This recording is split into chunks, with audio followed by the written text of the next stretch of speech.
तो दोस्तों, कर्ज चुकाने का आसान तरीका।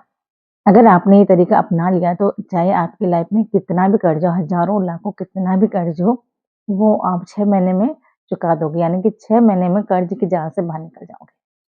दोस्तों नमस्ते, कैसे हो आप सब? तो दोस्तों, स्वागत है आपका मेरे चैनल रीना रानी ब्लॉग में, जिसमें आपको बताया जाता है मोटिवेशनल और मदद से लेके वीडियो। कोई भी इंसान हो, चाहे उसमें लाखों कर्ज हो, चाहे उसमें हज़ारों कर्ज हो। कर्ज 3 प्रकार के होते हैं। पहले तो छोटे-छोटे अमाउंट वाले कर्ज। दूसरा कर्ज होता है ईएमआई भरना, कि हमने किसी से सामान लिया है, उसकी हमें किस्त भरनी है, या हमने किसी से पैसे लिया है और हमें किस्त द्वारा जमा करते हैं। दूसरा कर्ज ये होता है। तीसरा कर्ज होता है बड़ी रकम, यानी कि ब्याज वाली रकम, जिससे हमने 1 लाख, 2 लाख, 3 लाख परसेंट में उठाए होते हैं। तो ये 3 तरह के ही कर्ज हर किसी की लाइफ में होता है। तो इन 3 कर्जों को आप किस तरह निपटा सकते हो आसान तरीके से, यही आज की वीडियो में आप लोगों को बताऊँगी। तो दोस्तों, होता क्या है कि जब हमें पैसे की ज़रूरत होती है, तो हम कहीं से भी पैसे उठा लेते हैं। फिर उस समय हम ये नहीं सोचते कि इसका ब्याज कितना पड़ रहा है, हमको इसकी कितना वापस करना पड़ेगा, हमारा नुकसान, फ़ायदा, हम उसमें कुछ भी नहीं सोचते हैं और हम कर्ज़ ले लेते हैं। तो जब देने की नौबत आती है, तो मालूम चलता है कि हमें कितना नुकसान हो गया और हमने कितने पैसे का कितना पैसा भर दें। यानी कि हम जाल में फँस जाते हैं, जो कर्ज़ का जाल है उसमें फँस जाते हैं। और फिर हम क्या करते हैं कि उस कर्ज़ को देने के लिए एक दूसरा कर्ज़ ले लेते हैं। फिर दूसरे कर्ज़ को देने के लिए तीसरा कर्ज़ ले लेते हैं। ऐसे-ऐसे हम कर्ज़ का जो जाल होता है उसमें फँसते चले जाते हैं और उससे बाहर निकलना बहुत ही हमारे लिए मुश्किल हो जाता है। पर जो आज की वीडियो अगर आपने 5 मिनट देख ली, तो मैं आपको कर्ज़ निपटाने की या कर्ज़ से बाहर निकलने का तरीका बताऊँगी कि कैसे आप अपने कर्ज़ से बाहर निकल सकते हैं, वो भी आसान तरीके से। अगर आपने ये रूल 6 महीने तक अपना लिया है, तो 6 महीने के अंदर-अंदर आपका कर्ज़ खत्म हो जाएगा, चाहे आपके ऊपर कितना भी कर्ज़ हो। क्योंकि दोस्तों, आदमी कर्ज उस हिसाब से लेता है जिस हिसाब से उनकी उसकी इनकम होती है। हर कोई अपने इनकम के हिसाब से कर्ज लेता है। अगर किसी की 10,000 इनकम है, तो ज़्यादा से ज़्यादा 1 लाख तक ही लेगा। 20,000 इनकम है, तो 2 लाख तक या 3 लाख तक ही लेगा। यानी कि जो भी कर्ज लेता है अपने आय के हिसाब से ही लेता है। दोस्तों, आपको एक बैनर कॉपी लेना है और 3 कॉलम बना लेने हैं। पहले कॉलम में लिखना है आपको छोटे कर्ज, यानी कि छोटे अमाउंट वाले कर्ज लिख लेने हैं। दूसरे कॉलम में आपको लिखनी है किस्तें, या फिर आपकी ईएमआई या ब्याज जो आप महीने का देते हैं वो लिख लेना है। और तीसरे कॉलम में आपको लिख लेने हैं बड़े अमाउंट वाले कर्ज। जितने भी आपके बड़े-बड़े अमाउंट वाले कर्ज हैं वो लिख लेने हैं। अब इनको देने का तरीका बताऊँगी, आपको इनको देना कैसे है। वीडियो में बने रहिए। आई होप कि आपको वीडियो बहुत पसंद आएगी। चैनल में नए हैं तो चैनल को सब्सक्राइब ज़रूर कर दें। सबसे पहले आपको देखना है कि आपका हर महीने जो लोन है, ब्याज है, ईएमआई आपकी कितनी जाती है, उनकी एक लिस्ट बना लेनी है। जब आप ऐसे लिस्ट बना लोगे, देख लोगे कि इस हर महीने हमारे इतना पैसा हमारे इसमें जाता है, तो उसके बाद आपको करना क्या है, जैसे आपकी सैलरी आती है, सबसे पहले 3 महीने की ईएमआई आप भर दीजिए। यानी कि 3 महीने का ईएमआई एक साथ भर दीजिए।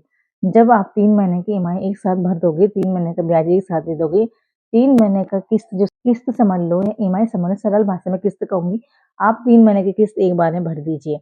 3 महीने में जितनी भी किस्त आप देते हो, जितना भी आपको किस्त में पैसा लगता है, उसको एक ही बार में भर दीजिए और 3 महीने के लिए फ्री हो जाए। पहले जो किस्त है उसको 3 महीने की भर के छोड़ दीजिए। आपको ये करना है, जितना भी आपको 3 महीने में किस्त में पैसा जाता है, लोन में पैसा जाता है, ब्याज में पैसा जाता है, उसे एक डायरी में लिख के, जोड़ के और उसे उतना दे दीजिए। यानी कि 3 महीने की किस्त आप एक बार में भर दीजिए। इससे हो गया। उसके बाद आपको करना क्या है? उसके बाद आपको करना है नंबर 2, जो आपके छोटे कर्ज़े हैं, जैसे 1000 वाले, 2000 वाले, 3000 वाले। अब आपको कोशिश ये करनी है कि जो 3 महीने का आपको समय मिला है, क्योंकि आपने 3 महीने की किस्त तो भर ली है, अब 3 महीने तक आपको कोई किस्त नहीं भरनी है, कोई ईएमआई नहीं देनी है। तो अब आपको करना क्या है, इन 3 महीने में अब आप सबसे पहले कोशिश ये करोगे कि जो आपके छोटे वाले कर्ज़ हैं वो निपट जाएँ।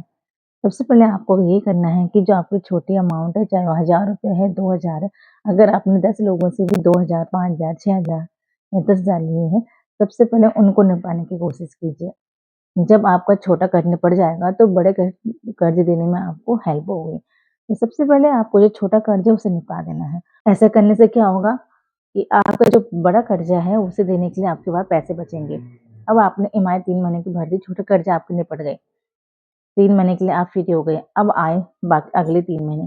अब अगले 3 महीने भी आप ऐसे ही करोगे कि पहले 3 महीने की ईएमआई भर दोगे, फिर आपको 3 महीने का टाइम मिल जाएगा।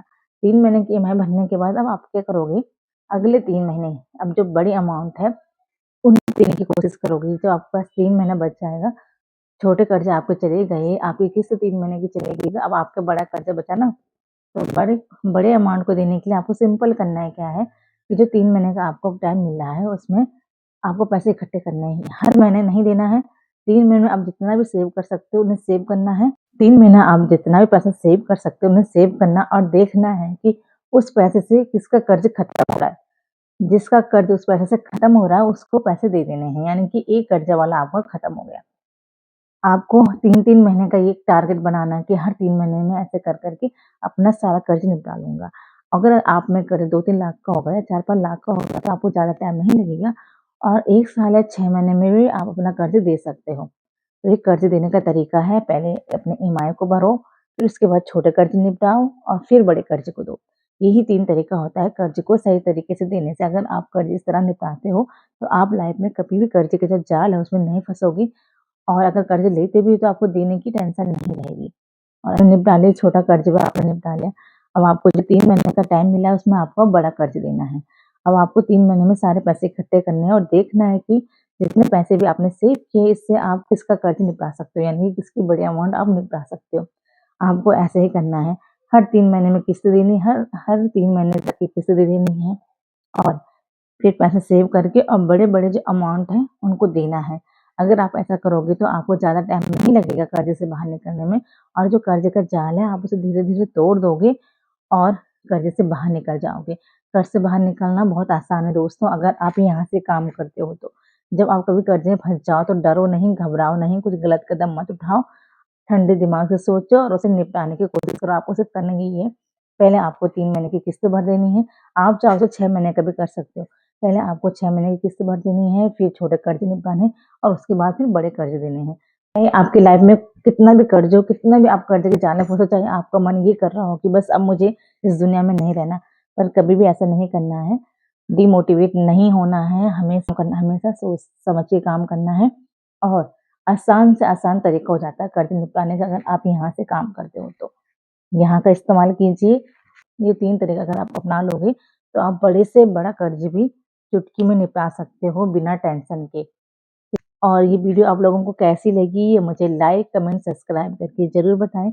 अब मिलती हूँ आपको एक अगली वीडियो में जिसमें आपको बताऊँगी सुकन्या समृद्धि योजना के बारे में कि कैसे आप 20-20 रुपए की सेविंग से भी अपनी बेटियों को एक अच्छी ज़िंदगी दे सकते हो, उनके लिए एक बड़ी अमाउंट सेव कर सकते हो, सुकन्या समृद्धि योजना में जोड़ सकते हो, 20-20 रुपए की डेली की सेविंग से भी।